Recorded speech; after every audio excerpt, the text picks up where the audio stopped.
Hey church, we're looking at Psalm 25 today, and I want us to note at least three things from this amazing psalm.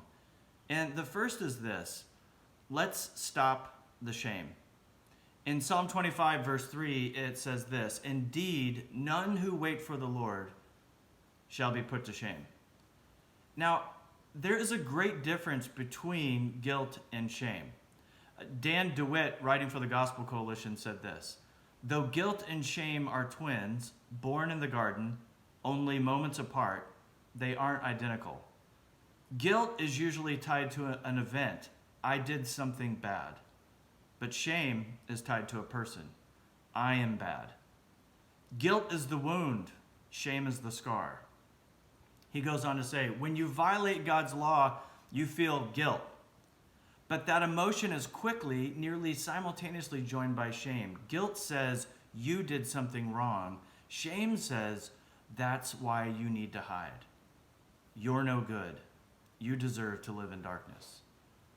The psalmist says, those who wait on the Lord will never, never be put to shame.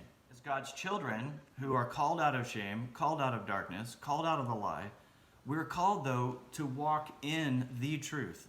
Not my truth, not your truth, the truth. The psalmist says in verses 4 through 5, "Make me to know your ways, O Lord. Teach me your paths. Lead me in your truth and teach me, for you are the God of my salvation. For you I will wait all day long." God's path is his loving instruction. He's calling us to walk in his ways because there is life there instead of death. Friends, reject the shame. Second, walk in the truth.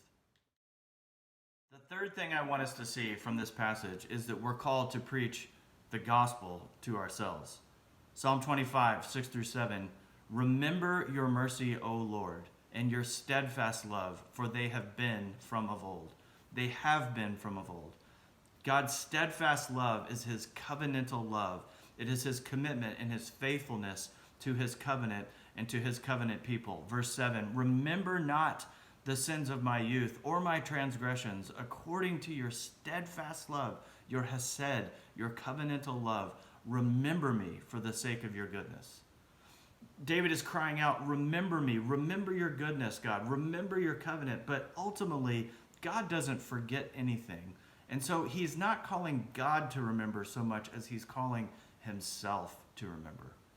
Today, as you go forward in your day, reject the shame. Push it away. Don't receive it.